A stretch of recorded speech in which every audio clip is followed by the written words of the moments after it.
The restaurant smells like butter and burned sugar, the kind of place that tries too hard to feel expensive.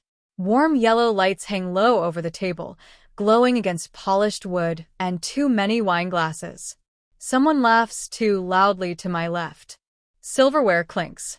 A server slides past us with a tray, murmuring apologies that no one hears. I smooth the front of my dress and remind myself to breathe. This dinner was supposed to be simple. A family night. No speeches. No comparisons. Just food, a candle, and the small hope that this time, things would feel normal. Elliot swings his legs under the table, his sneakers brushing against my ankle. He's been humming to himself for the last 5 minutes, tracing invisible shapes on the tablecloth with his finger. Every now and then, he looks up at me like he's checking whether I'm still okay. I smile at him. He smiles back. Across the table, my sister Brianna lifts her glass and tilts her head. "So," she says, dragging the word out, "how are things going for you these days, Maribel?" It's casual. Too casual. The kind of question that already knows the answer it wants. "Fine," I say. "Busy." Someone snorts. My cousin Derek doesn't even bother hiding it. The conversation keeps moving: mortgages, promotions, vacation homes, but it circles back to me the way it always does. Slowly. Deliberately. Like a spotlight.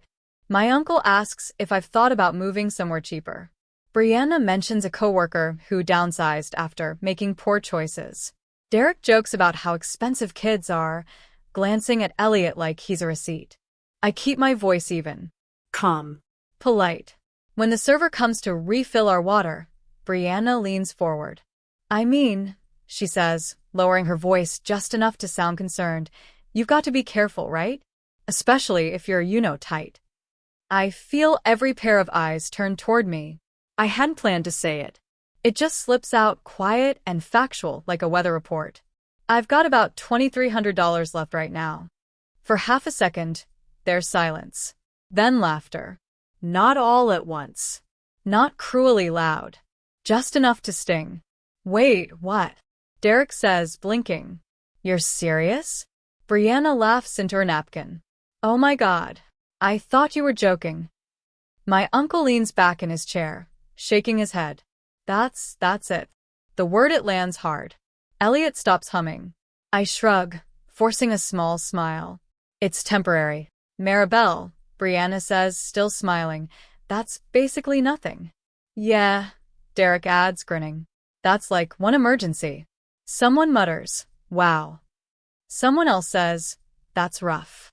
I nod like they're talking about traffic, like they didn't just weigh my entire life on a number and find it lacking. The candle between us flickers. Wax pools at the base, running down the side like it's tired of standing up. Elliot leans closer to me. "Mom," he whispers, "are we okay?" I squeeze his hand under the table. "We're okay," I say softly. Across from me, Brianna tilts her head again, that same practiced concern. "Well," she says, "at least you don't have much to lose." The table erupts in chuckles. I laugh too. Just enough. Just long enough to pass. Inside, something folds in on itself. Not breaking. Not yet. Just closing. I glance around the table at familiar faces, people who've known me my whole life, and realize none of them are looking at me. They're looking at a number. A balance. A joke. The server returns with the check and sets it squarely in the middle of the table. No one reaches for it. I watch the paper curl slightly at the edges, absorbing the heat from the candle. My reflection wavers in the glassware, distorted and small. Elliot's hand tightens in mine. I smile again because that's what I do. But the hope I carried into the room, the fragile idea that this night would be different, quietly slips away. And no one notices. The check stays in the center of the table longer than it should. Conversations drift away from it on purpose, like everyone's pretending not to see the obvious. I watch condensation slide down my water glass and pool near my napkin. Finally, Derek nudges it with one finger. "So," he says, smiling like he's being generous, "how do we want to split this?" No one looks at me. Brianna taps her phone. "I'll Venmo my part," she says quickly. Before I forget. My uncle nods. Same. I wait. Not because I expect someone to cover me, but because there's a moment, just a brief one, where I wonder if anyone will ask. They don't. I reach into my purse and pull out my card. It feels heavier than it should, like it knows it's being judged. I slide it onto the tray when the server returns, my hand steady even though my stomach tightens. The server hesitates, glancing between the card and the table. Together or separate? She asks. Separate, Brianna says immediately. Obviously. The word lands sharp. The server gives me a small look, not pity, not curiosity, just something quiet and human, and nods. As the checks are collected, Brianna leans closer. Hey, she murmurs, no pressure. But if this is hard right now, you really should have said something earlier. Earlier than what? Earlier than being laughed at? I'm fine, I say. She smiles, satisfied. Good. I just worry about you sometimes. Elliot's feet swing again, faster now. He doesn't touch his food. The fries on his plate have gone cold, untouched, their ends darkened. He pushes one toward me, without looking up. You can have it, he whispers. My chest tightens.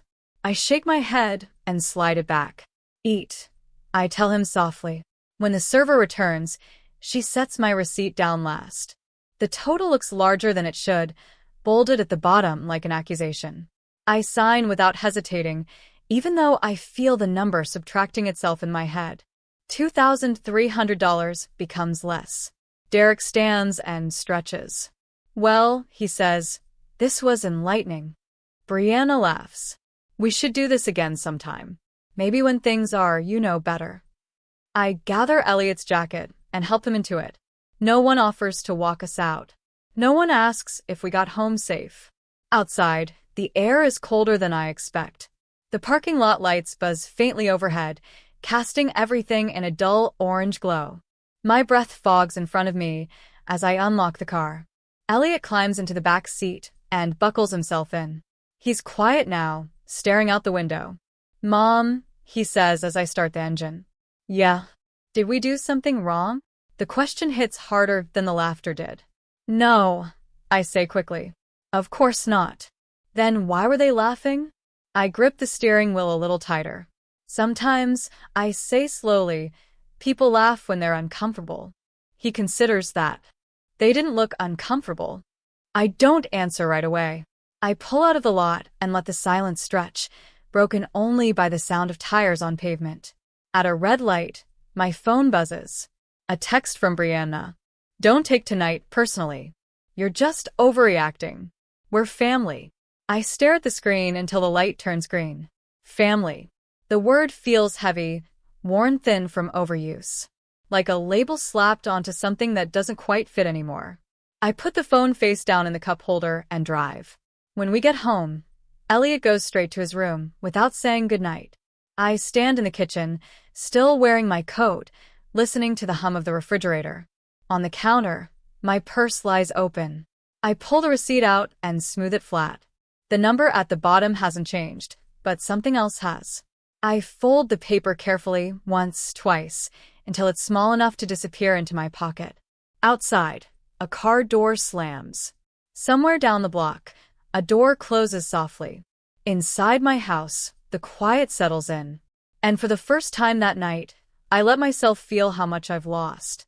I don't sleep much that night. The house is quiet in the way it only gets after midnight, when even the pipes seem careful not to make noise. I sit at the kitchen table with a mug of tea that's gone cold, staring at nothing in particular, while old moments drift back in uninvited. It's never been one big betrayal. That's the part people don't understand. It's been a pattern, a rhythm, small, consistent reminders of where I fit. I think back to my early 20s, when my first apartment flooded, and I called my mother in a panic. She listened, sighed, and said, "Well, you're the responsible one.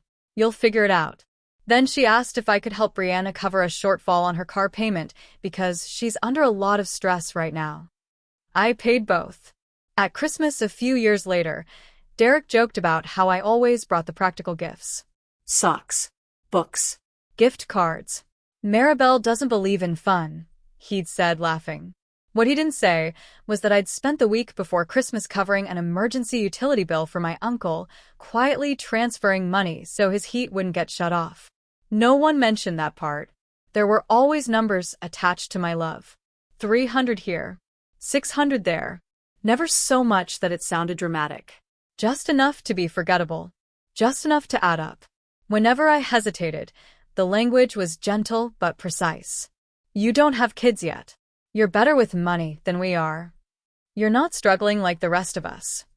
It trained me, slowly, to equate being useful with being loved. The trust came from my grandfather.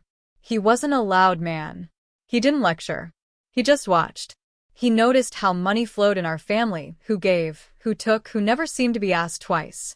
When he passed, the letter arrived with the legal documents. Thick envelope. Heavy paper. Language that felt unreal. An irrevocable trust. Managed. Restricted. Protected. 7 figures written out so formally, they barely looked like money. At first, I thought it was a mistake. But the attorney explained it gently. My grandfather had been very specific. The trust wasn't a gift. It was a safeguard. Access controlled. Distributions limited. Disclosure discouraged. Your family doesn't need to know, he'd said. And frankly, based on what you've told me, they shouldn't. I didn't tell anyone. Not because I was hiding wealth, but because I was hiding myself. Because I'd seen what they did with smaller numbers. Because I didn't want to find out what 7 million would turn me into in their eyes. So I lived carefully. Modestly. I worked. I budgeted. I let them believe I was just getting by. And they kept taking. When Elliot was born, I thought things might change. That a child would soften something. Instead, the requests came faster. You've got a kid now. You understand emergencies. Family helps family. Once, when I said no, just once, Brianna didn't speak to me for 3 months. I apologized. That's the part that makes my stomach twist now. The night after the dinner, I scroll through my phone and see it again, the post Derek shared. A photo from the restaurant. All smiles. Captioned, Family Night. Some of us are thriving, some of us learning. The comments are worse. I lock the phone and press it face down on the table. It isn't the joke that hurts the most. It's the certainty behind it. The confidence that I will stay quiet. That I will absorb it like I always have. I glance toward Elliot's room. The light under his door is off. He's asleep. I think about what he's learning by watching me. About laughter.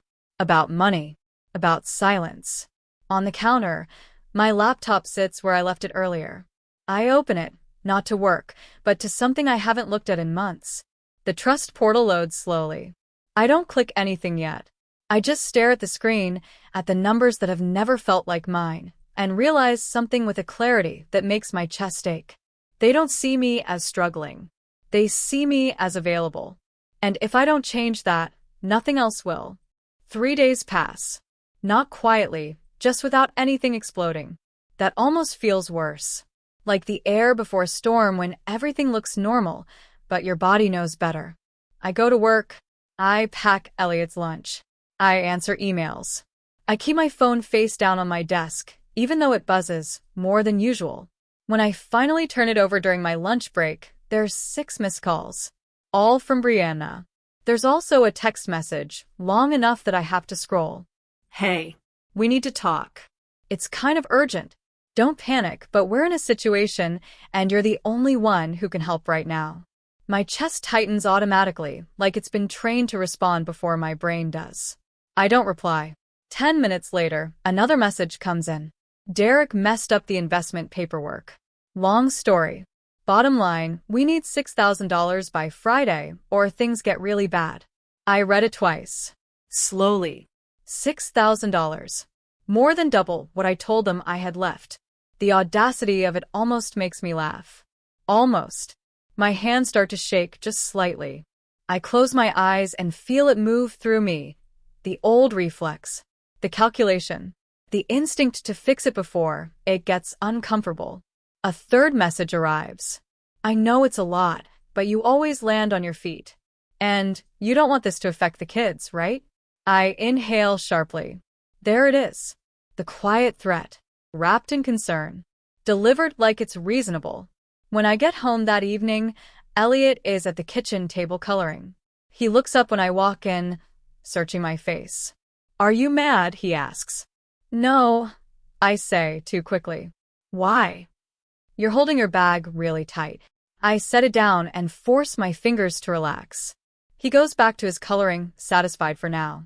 I wait until he's in the shower before I open my laptop. The trust portal loads the same way it always does. Slowly. Securely. Unimpressed by panic. The numbers are unchanged. $7.4 million. Controlled. Structured. Protected. Not money I can grab. Not money I can throw at emergencies to make people like me again. Money that exists with rules and walls and reasons. I open the document I haven't touched since the day it was finalized. The one my grandfather insisted I read twice. This trust exists to protect Maribel Knox from coercion, manipulation, and familial pressure. I feel something shift in my chest. Not anger. Not fear. Recognition. My phone buzzes again. This time it's a call. I answer it before I can talk myself out of it. Finally, Brianna says, exhaling dramatically.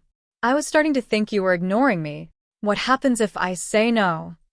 I ask. There's a pause. Short. Calculated. "You wouldn't," she says lightly. "You know what's at stake." I grip the edge of a counter. "Tell me anyway." She sighs. "Well, things would get messy. People would be disappointed. And honestly, Maribel, after everything we've done for you." I end the call. Not angrily. Not loudly. I just end it. I stand there for a long moment, listening to the water running in the bathroom, to Elliot humming off-key behind the door. My hands stop shaking. For the first time, I don't feel trapped between what I have and what they want. I feel something else entirely. Distance. They didn't ask because they believed I could help. They asked because they assumed I would. I close the laptop gently, like I'm putting something fragile away, not the money, but the version of me that kept apologizing. And as I turn off the kitchen light, one clear thought settles in, calm and unmovable. They will never change. But I can. I don't respond to Brianna's messages that night. That alone feels like an act of defiance, even though it's quiet enough that no one else would notice. I put my phone on the kitchen counter, face down, and focus on making dinner like it's any other evening. Pasta. Butter. A jar of sauce I bought on sale last week. The normalcy steadies me. Elliot sits on the counter stool, swinging his legs again, telling me about a spelling quiz he's nervous about. I listen. Really listen. I ask questions. I smile at the right moments.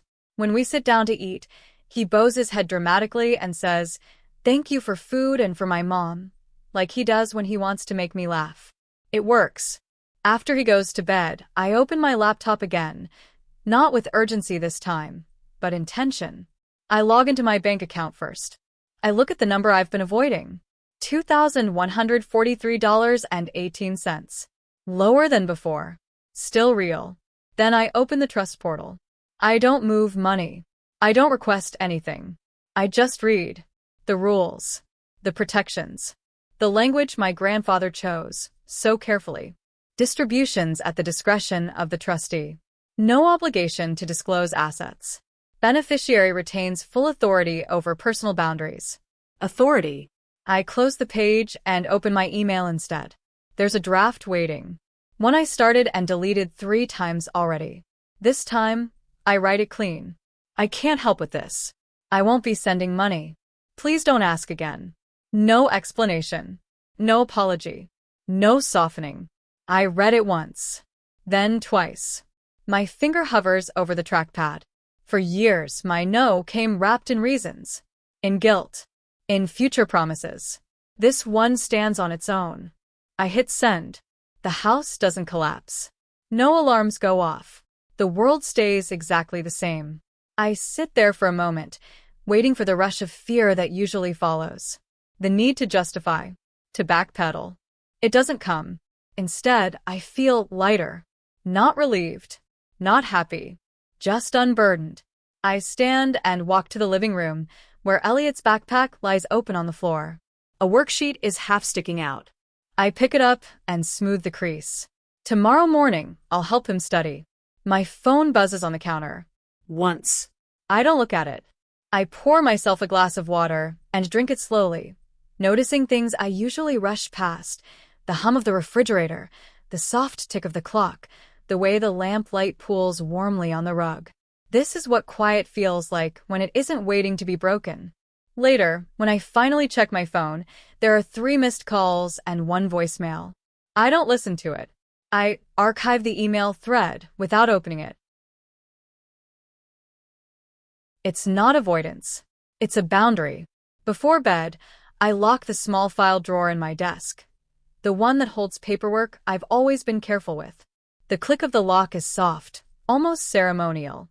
I brush my teeth. I turn off the lights. When I lie down, my mind doesn't race the way it usually does. No rehearsed conversations. No imaginary apologies. Just a steady, unfamiliar calm. In the morning, sunlight slips through the curtains earlier than usual. Elliot climbs into bed beside me, warm and sleepy, and presses his forehead into my shoulder. "Mom," he murmurs, "you seem happier." I swallow. "Do I?" He nods. "You're not tight anymore." I laugh quietly. "What do you mean?" "You're not holding yourself like this." He scrunches his shoulders up, imitating tension, then relaxes them dramatically. I hug him closer. At the kitchen table, as he eats his cereal, I open my laptop one last time before work. Not to check messages. To update my budget. I add a new line at the top. Bolded. Non-negotiables. I save the file and close the computer. For the first time in a long while, the day ahead doesn't feel like something I have to survive. It feels like something I get to choose. The backlash doesn't arrive all at once. It starts with vibration. My phone rattles against the kitchen counter while I'm rinsing Elliot's cereal bowl. I don't look at it. I already know who it is. The sound alone carries her voice. By the time I drop Elliot off at school, there are 12 missed calls. When I pull back into the driveway, a car I don't recognize is parked across the street. It's dark blue, idling, like it's waiting for permission to exist. I feel a flicker of fear then. Not panic, just awareness. The kind that tightens your spine. As I unlock the door, my phone rings again. I answer this time. "What is wrong with you?" Brianna snaps before I can say hello. "Do you have any idea what you've done?" "I said no," I reply. My voice surprises me. It's steady, flat. "You don't get to just say no," she says. "Not after everything." I set my keys down carefully. "I do." There's a sharp laugh on the other end. "You think this makes you strong? It makes you selfish." I end the call. 10 minutes later, there's a knock at the door. Not polite. Not hesitant. Demanding. I look through the peephole and see Derek first, his jaw tight, his arms crossed. Brianna stands beside him, phone in hand, eyes already narrowed like she's bracing for battle. I open the door. "What are you doing here?" I ask. Derek pushes past the threshold slightly, stopping when I don't move. "We need to talk." "No," I say. "You need to leave." Brianna scoffs. Wow. "You really are doing this." I keep my hands at my sides so they don't shake. "I've already said what I needed to say." "This affects more than just you," Derek snaps. "You don't get to make unilateral decisions." I glance at the hallway, at the framed photo of Elliot at last year's science fair. "In my house," I say quietly, "I do." Brianna steps forward. "Don't make this ugly." I meet her eyes. "You already did." She pulls out her phone. Fine. "Then I'll just tell people the truth. That you abandoned your family when they needed you." I feel the old urge rise, the reflex to explain, to soften, to negotiate. I let it pass. "Do what you want," I say. They stare at me, clearly waiting for something else. A crack. A plea. None comes. Behind me, a voice pipes up from the hallway. "Mom?" Elliot stands there in his socks, backpack half-zipped, eyes wide. Brianna's expression shifts. "Oh, hey, buddy." He doesn't respond. He just looks at me. "Is everything okay?" he asks. Yes, I say. It is. Derek gestures toward me sharply. We're just trying to have a conversation. Elliot frowns. You're yelling. There's a beat of silence. At that moment, Mrs. Caldwell from next door steps onto her porch, drawn by the noise. She doesn't say anything. She just watches. Brianna lowers her voice. This isn't over. I nod. I know. She waits again, like she's expecting me to chase after her words. I don't. Derek mutters something under his breath and turns away. Brianna follows, heels clicking hard against the pavement. They don't look back. I close the door and lock it. The sound echoes louder than I expect. Elliot exhales shakily. Are they mad at you? I crouch down in front of him. They're upset, I say. But that doesn't mean they're right. He thinks about that. Am I not important enough? The question hits like a physical blow. I pull him into my arms. You are the most important thing in my life, I say into his hair. That's why I did this. He nods slowly, like he's storing the answer somewhere safe. Later, when the house is quiet again, my phone buzzes with a voicemail notification. I don't listen to it. Instead, I call my attorney. I need to document a boundary breach, I say calmly. He doesn't sound surprised. When I hang up, I feel something settle into place. Not victory. Not triumph. Alignment. They came with noise and pressure and certainty. I met them with stillness. And for the first time, that was enough. The days after the confrontation are quieter than I expect. Not empty. Just steady. Like the house has finally exhaled. On Monday morning, I step outside to take the trash out and find a small paper bag hanging from the doorknob. Inside is a loaf of banana bread, still warm, wrapped in foil. A sticky note is folded over the top. Made too much. Thought of you, Mrs. Caldwell.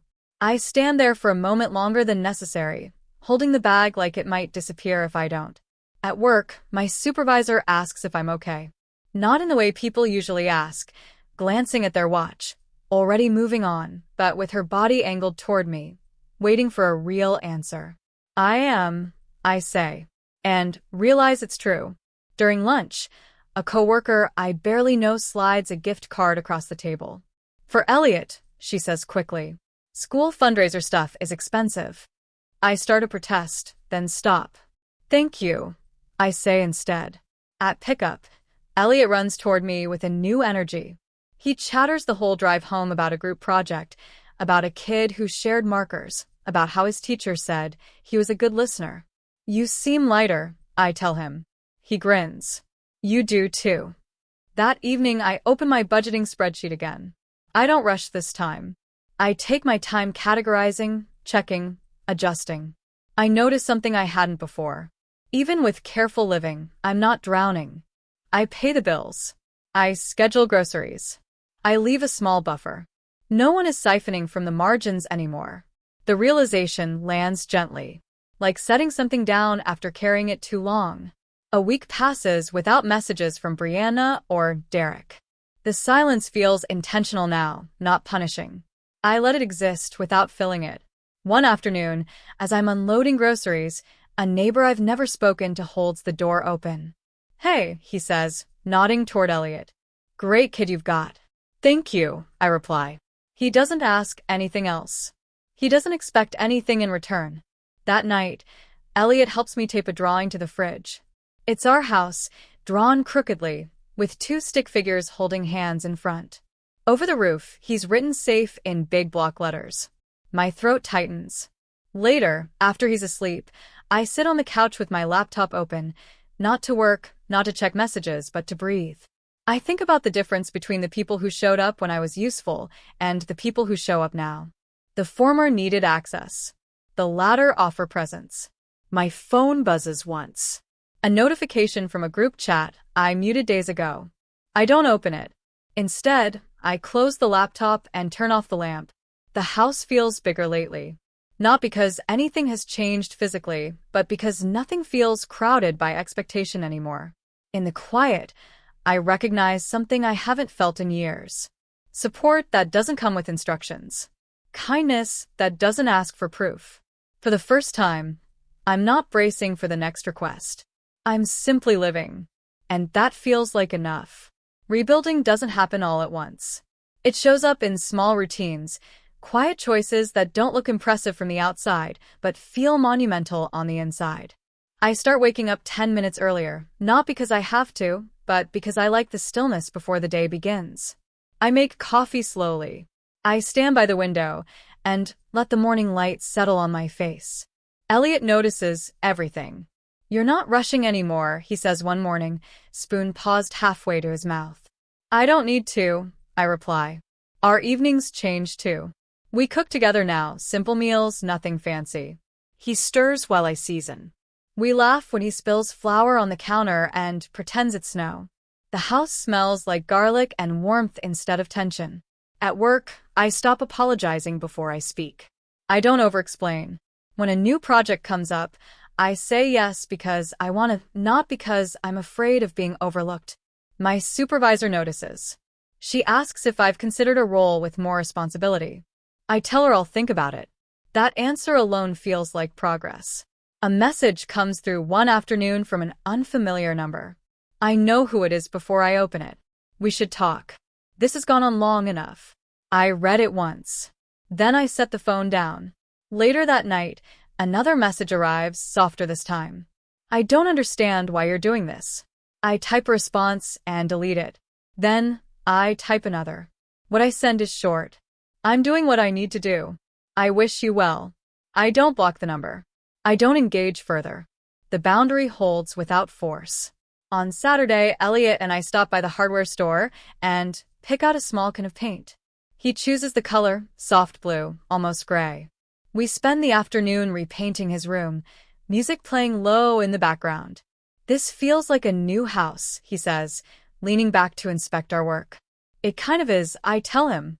I take photos, not for social media, not to prove anything, but for us. Moments I want to remember because they feel earned. A coworker invites me to lunch the following week. Then another. One of them brings a friend along, someone who listens more than he talks, who doesn't ask invasive questions. There's no rush, no expectation, just ease. One evening, as I'm organizing paperwork, I come across the trust documents again. I don't feel the same mix of distance and disbelief I used to. I see them now for what they are. A tool. A shield. Not an identity. The money doesn't make me powerful. The boundaries do. I file the documents neatly and close the drawer without locking it this time. Not because I'm careless, but because I'm not afraid. That night, Elliot tucks himself in and says, "I like it when it's just us." "So do I reply. As I turn off the light, I realize something important. I'm no longer building my life around what might be demanded of me. I'm building it around what feels right. And for the first time, that feels sustainable. Almost a year passes. Not in a rush. Not dramatically. Just one ordinary day stacking gently on top of the next. The evening light spills through the windows of our living room as I set the table, the same table that once felt too small for all the tension we carried. Now it holds 2 plates, a small vase with fresh flowers, and a cake Elliot insisted on decorating himself. It's his 10th birthday. The frosting is uneven. The letters lean sideways. It's perfect. Elliot runs through the room, adjusting balloons and narrating his own excitement like he's hosting a show. There are no extended family members arriving late. No awkward questions. Just a few close friends, neighbors, and laughter that doesn't need to be monitored. When the candles are lit, he closes his eyes and makes a wish. I don't ask what it is. As everyone sings, I catch my reflection in the window. I look different. Not richer. Not younger. Just settled. Later, after the last guest leaves and the house grows quiet again, Elliot curls up beside me on the couch, sugar-drunk and happy. "This is my favorite birthday," he declares. "Mine too," I say. When he finally drifts off, I carry him to bed and linger a moment longer than necessary, watching his chest rise and fall. Safe. Steady. In the kitchen, I open my journal, something I started months ago, when I realized my thoughts needed somewhere gentle to land. I flip back through pages filled with small observations, budgets, gratitude lists, and quiet truths. One entry stands out. Boundaries didn't break my family. They revealed it. I add a new line beneath it. Peace came when I stopped auditioning for love. My phone buzzes softly on the counter. A single message. From Brianna. I hope you're doing well. Maybe someday we can talk. I read it. I don't feel the old rush of guilt or responsibility. Just neutrality. I type back one sentence. I hope you're well too. Nothing more. I set the phone down and step outside onto the porch. The night air is cool, calm. The street is quiet. Mrs. Caldwell's porch light glows across the way. I think back to that dinner. The laughter, the number that reduced me, the moment I believed I was small. They never knew about the trust. About the $7.4 million sitting behind layers of protection and intention. And they still don't. Because the real shift was never about money. It was about control. I go back inside and turn off the lights one by one. The house hums softly around me, familiar and kind. As I climb into bed, I feel something settle into place, something solid and earned. Not abundance. Enough.